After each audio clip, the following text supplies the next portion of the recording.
Clinical Trials Network.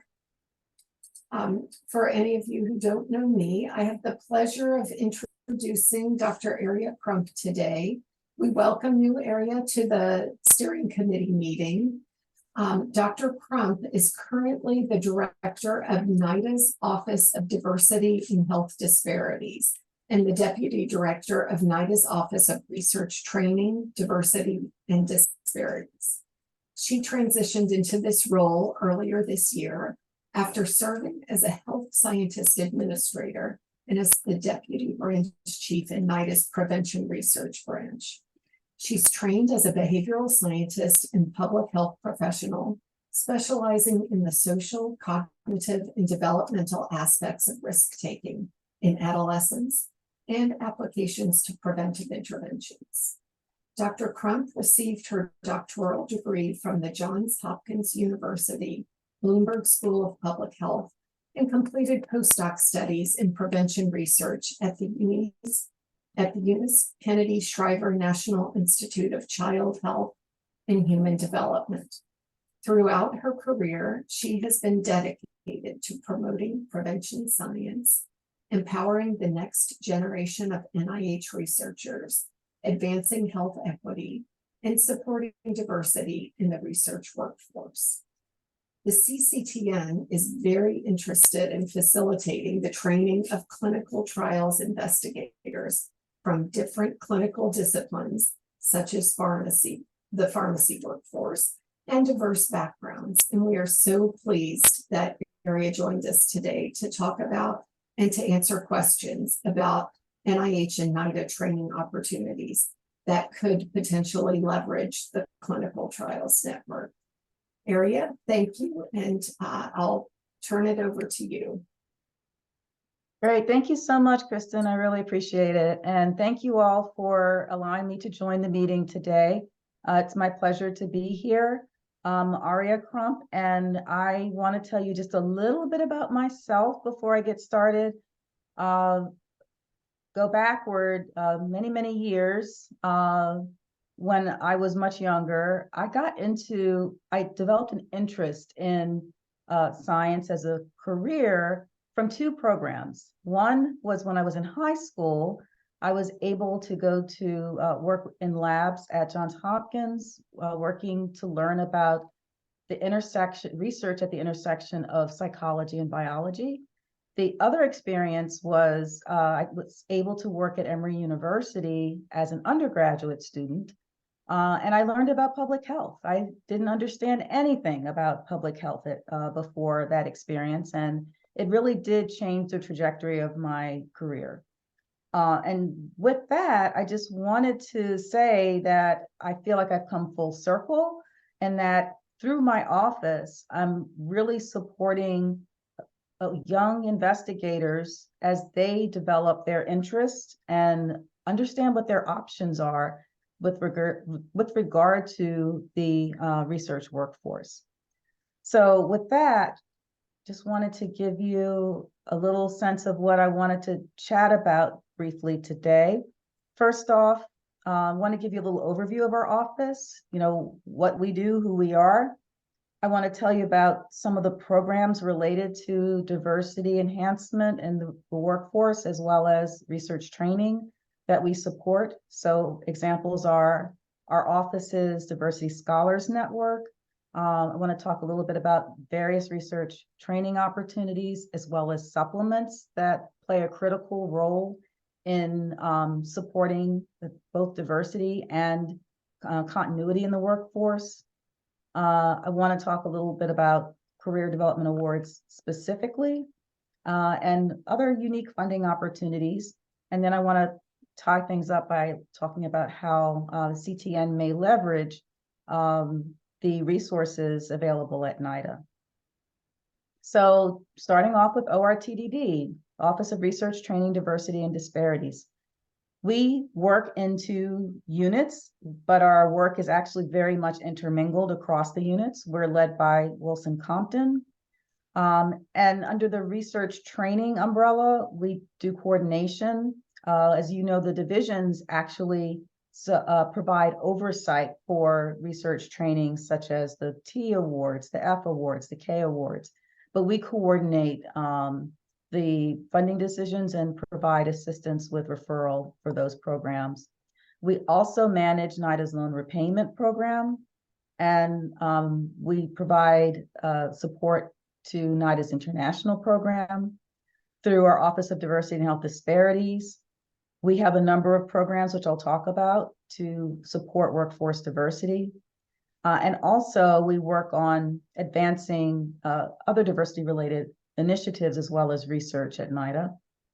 And both of the offices have R25 oversight. So the R25 program, and I know some of you are very familiar, that's a program that allows for research education opportunities to be provided. So we also provide consultation and guidance to scholars and trainees.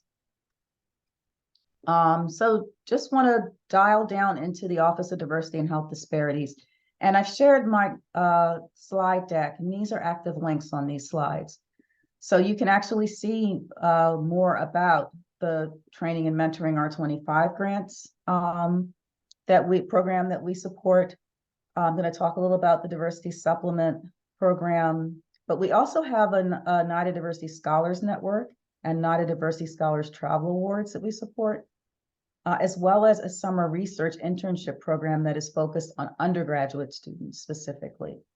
And if I'm not mistaken, I believe that there's an opportunity for CTN to link up with our summer research internship program to bring scholars on. So wanted to start in the middle here with the NIDA Diversity Scholars Network. We're extremely proud of this program. It's a program where we provide an opportunity for really, I don't like to think of it as hand-holding, but really close guidance to individuals who identify as diversity scholars, who actually are very well poised to submit and be successful in the NIH grant process. So they may be applying for a K, they may be applying for R. Either way, if they meet the eligibility criteria, they can apply to our program. And it involves 3 different parts, where the third part is a mock review. So throughout the program, which takes place over the course of, I'd say about 9-ish months, 8 or 9 months, they're developing with consultation from NIDA staff, their grant application, they participate in the mock review. We just held one this past September 7th that involved 12 scholars. And we're going to open our site for applications in November.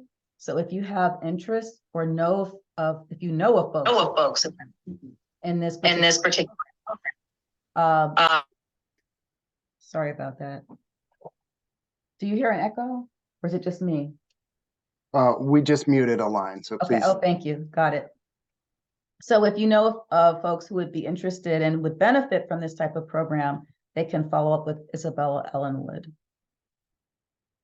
So NIH has done a wonderful job, and I've been at NIH for 22 years now, and I'm really impressed with the nice job that they've done on making the resources on their central sites more accessible. So I definitely would refer you to the research training website to learn more about various research training opportunities that are available. There are quite a few. There's a bit of an alphabet soup of them, and they span across the career trajectory. NIDA has a very active T32 program. We also are very, very supportive of F applicants. We have a pretty strong success rate for F31 and F32 fellowship awardees, if you know of folks who are interested in going that route. And naturally, we also support K programs, which I'll be talking about some more. But first, I want to talk a bit about our supplement programs. We're very proud of the NIDA Diversity Supplement Program. We support various career levels from postbacks all the way through junior investigators. You can see that the period of support may vary depending on the level of the scholar. And then to be eligible, you have to be a citizen or a permanent resident. And then there are a number of groups that are identified as eligible through this particular funding announcement, or NOFO, which is 23189. Angela Holmes is the program contact and is a wonderful resource for anyone who's interested in this particular program. Let me also talk about the fact that there are different types of diversity supplement programs. So there's the primary program where the bulk of NIDA's awards come through. That's on the top line there, 23189. But there are also opportunities to apply for diversity supplements if you have an active HEAL award, or are supplemented by HEAL. And then there are opportunities to apply if you were funded through the BRAIN initiative. So there are different pots of money that support our diversity supplement program. In all cases, the activities proposed have to both advance the objectives of the parent grant and support research training and career advancement for the candidate. Something that you might not be as familiar with are our reentry and reintegration supplements. And this has just been updated. The reentry supplements are there to provide a mentor training experience to get someone back on track with their research if they've been away from, had a career interruption of at least 6 months, while the reintegration supplements are for postdocs or pre-docs who have been adversely affected by unsafe or discriminatory environments. And in either case, they're very similar to the diversity supplement, in that there needs to be a plan to mentor and support and advance the career of the scholar.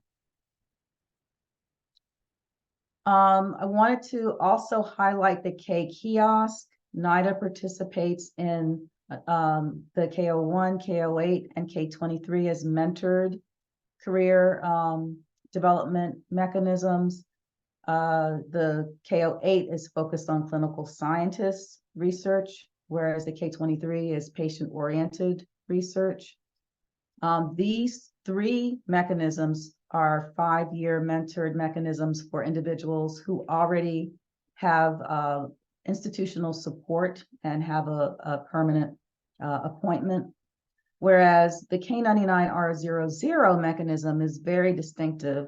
It's really for individuals who are in their postdoctoral training phase. They're really still in a mentored phase at the time of application. They have to be at least within 4 years. They have to be 4 years or less, post their terminal degree.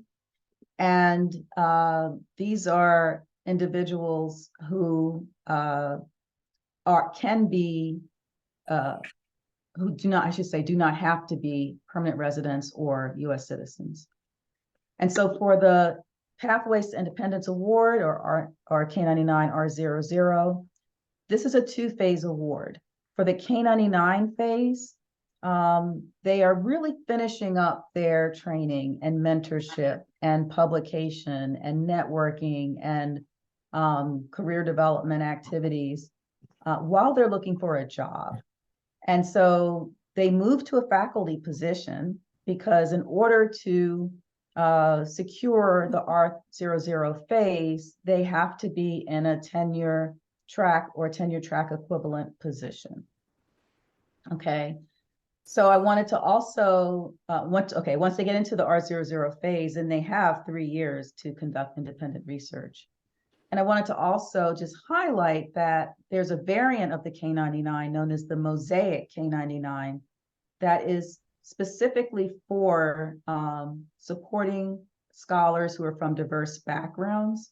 particularly individuals from groups underrepresented in the biomedical research workforce. This is a unique opportunity because it provides additional supports through creating cohorts of participants who have additional activities. So, other Ks that I wanted to mention, there are NIH HEAL Initiative linked K awards. One is the under PAS 22207. This is a career development award focused on implementation science for substance use prevention and treatment. And the other one I wanted to highlight is another K99R00 award, which is supported by HEAL, and it's focused on career transition for pain and SUD research, and it's to promote diversity. A couple of other funding opportunities that I like to make mention of, one is, I think we have a very robust R25 research education program, which I've already mentioned at NIDA. Also, the R36 mechanism is something that is unique for NIDA. This is a dissertation award. I said unique, meaning that there are not a lot of ICs at NIH that support dissertation awards. So that's something to be aware of if you know of applicants who would benefit from that particular award. And this supports the cost of the research costs as opposed to the fellowship award. Okay, and so we're very proud of the R25 program. I keep bringing it up. I've said it probably 3 times now. These are some of the recipients of R25s across NIDA. And this is specifically for the research education to enhance diversity in the next generation of substance use and addiction scientists.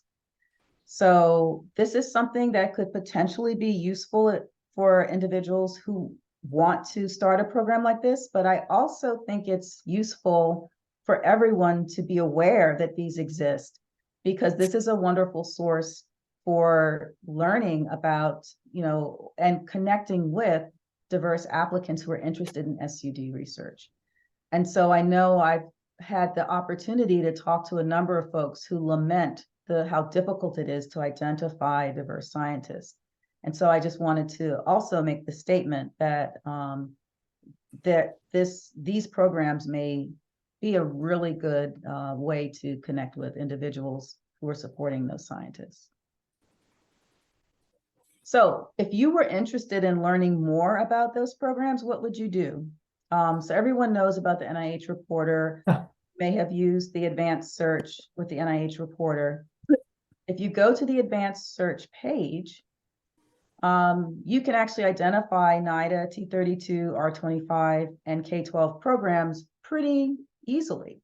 So, for example, if you go into advanced search and select active projects, select NIDA as the institute, and then for the activity code, you put R25 or T32 or a K12 as you desire, and then click on search.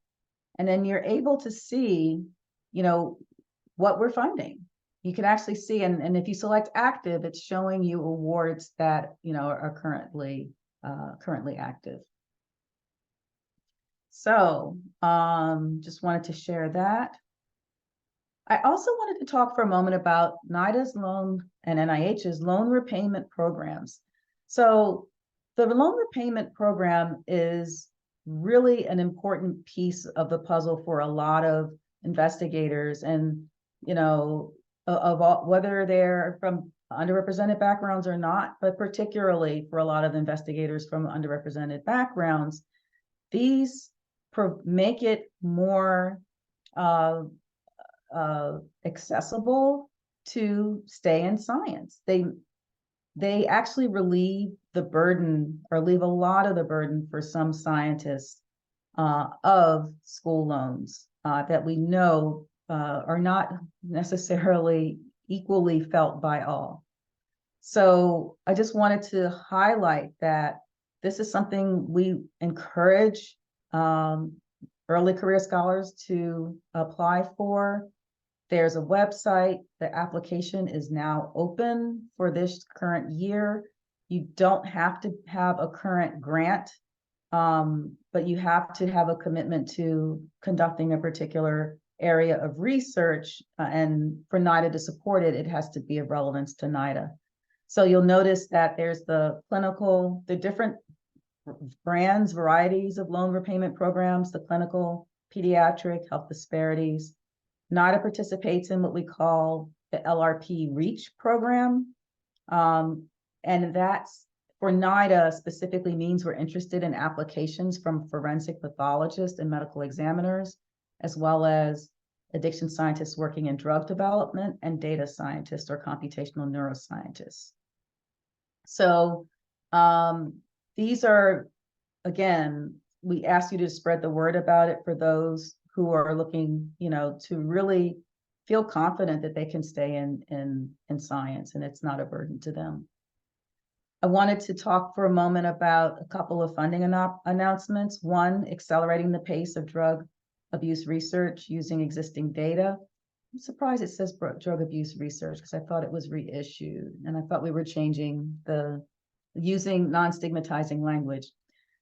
That said, these are funding opportunities that are wonderful for early career professionals who have the opportunity to use existing data. So again, that's something to share with early investigators. Also, I'm very enthusiastic about the diversity R01 for new and at-risk investigators notice of funding opportunity.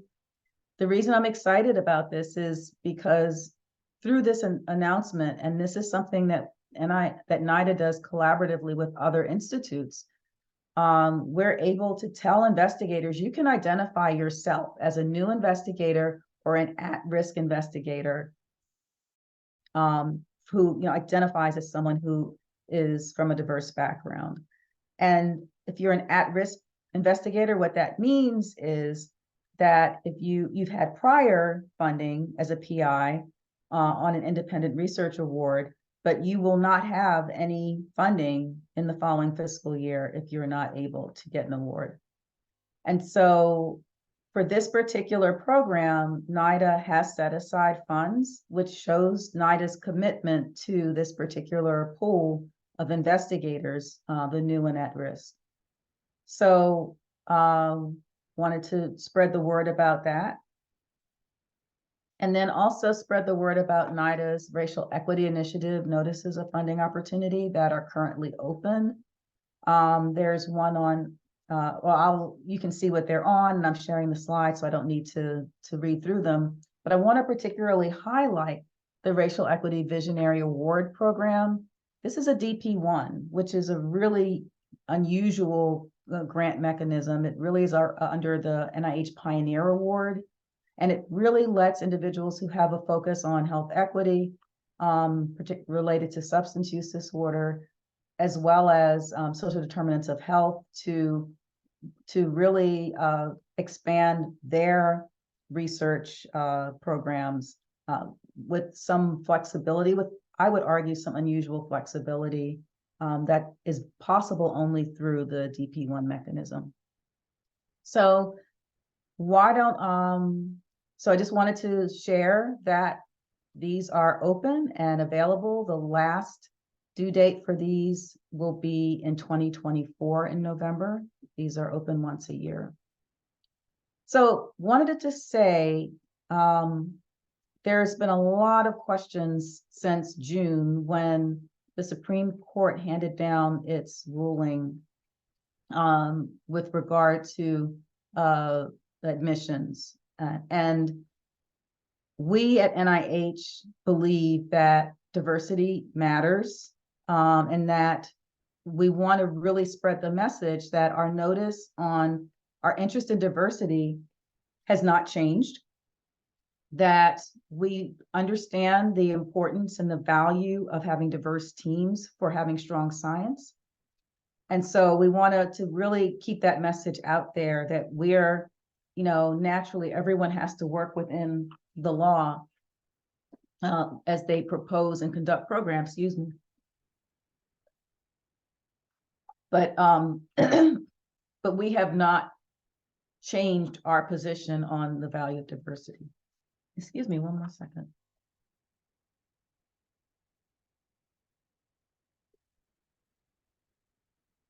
Sorry, I'm trying to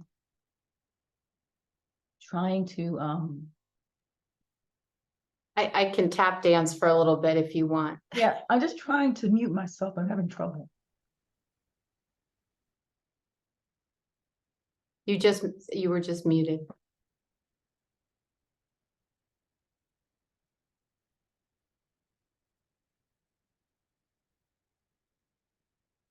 It's the worst feeling when you get this. There I you go. apologize.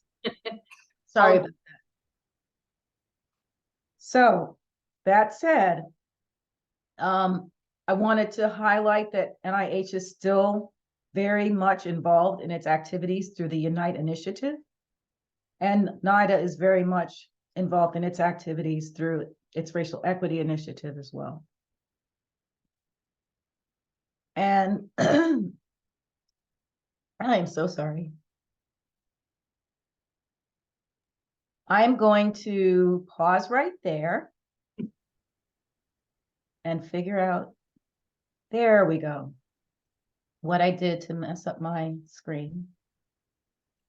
I'm going to pause right there and open it up for discussion. And I really hope that it came across that my goal today was to help to spread the word about our programs and our interests that support both career development and research workforce diversity. And that I think there are a lot of opportunities for CTN investigators to link up with other aspects of NIDA programs. And I'd like to encourage you to, to think creatively about that, and encourage you also to speak with us if we can be helpful.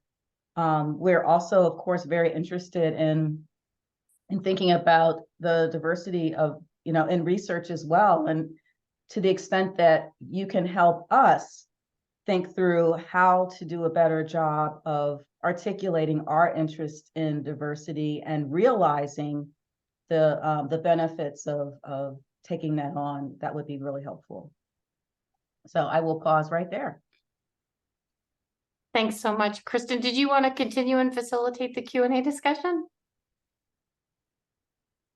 I don't want to put you on the Jennifer, spot. that's okay. You are a terrific MC, so it would be great if you could. I do want to thank you, Aria, and I can start us off with a question. You reviewed many mechanisms, and this was incredibly helpful. Are there, and you also highlighted or talked a little bit about the R25 mechanism. Are there other specific mechanisms you think would lend themselves really well to leveraging CTN strengths and resources? Yeah, so one I really hope I would love to talk about is the diversity supplement program. So CTN awards, if that are, so, okay, let me take a step back. For the diversity supplement, there's a list of mechanisms that are eligible. And so as long as when you apply to the supplemental awards notice or funding opportunity, as long as the mechanism is listed there, the grant is eligible. So I just think it's a wonderful opportunity to engage a scientist to work on a particular project. It has to be within the scope of the current project, but it also has to give that scholar a way to, really advance their career. So there's going to be some research element, there's going to be some mentorship element, there may be some training elements, there's maybe conference attendance, and there are other pieces. And it of course depends on the career stage of the individual too, how you develop that. And Angela Holmes, as I mentioned, is our representative who works with all of the diversity supplement applicants. And we strongly recommend that anyone who's interested and looking into attaching a diversity supplement to their award, reach out to Angela and talk about the specifics and talk about what makes, applications competitive, what elements are really expected in those applications. And also really thinking through what is the right opportunity. It may be that the HEAL just makes sense for the particular, in that particular circumstance, as opposed to the traditional. So that's one I really think about as really potentially adding value for investigators in CTN. Thank you so much. I am, sorry, it's just someone walked in. I'm opening it up for anyone else to have questions or comments about this or other things that they'd like to know more about. Betty. Aria, I thank you so much for coming. Just having a question about the HEAL supplement. Do we have a number of how big is the dollar amount for this supplement for training? So the dollar amount, if it's a HEAL diversity supplement, it's going to fall under the same rules as the other diversity supplements, and it's dependent on the career stage of the individual. And there's actually a link, and I believe I have it in the slides, where you can see the breakdown of what the funding allocations that are allowable are through the diversity supplement mechanism. So I'm sorry, I didn't make myself clear. I don't mean the individual amount for the award, but I'm just saying overall, does NIDA get a bulk of money for this particular supplement? Got it. So you know much better than I do that HEAL is in a state of transformation at this stage, and so I think it remains to be seen once we get the, once I have a chance to meet with the team and get more information. But that's a great question. Thank you. Thank you very much. Happy to help.